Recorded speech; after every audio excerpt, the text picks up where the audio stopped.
എന്താ ആലോചിക്കുന്നത്? ഇന്നത്തോടുകൂടി എന്റെ സർവ്വ സ്വാതന്ത്ര്യങ്ങളും നഷ്ടപ്പെട്ടിരിക്കും. എല്ലാവരും കൂടി നിർബന്ധിച്ചപ്പോൾ ഒരാവേശത്തിന് കയറി അങ്ങ് സമ്മതിച്ചു.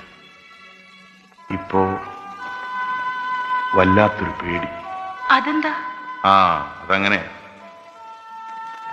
ഇനി സംസാരിക്കുന്നതിന് മുമ്പ് പേടിക്കണം, സംസാരിച്ച് കഴിഞ്ഞാൽ പേടിക്കണം, പ്രതിപക്ഷത്തെ പേടിക്കണം, ഭൂരിപക്ഷത്തെ പേടിക്കണം, ജനങ്ങളെ പേടിക്കണം. ഇന്നു മുതൽ ഞാൻ ഒരിക്കലും ഇഷ്ടപ്പെടാത്ത പലതും ചെയ്യേണ്ടി വരും.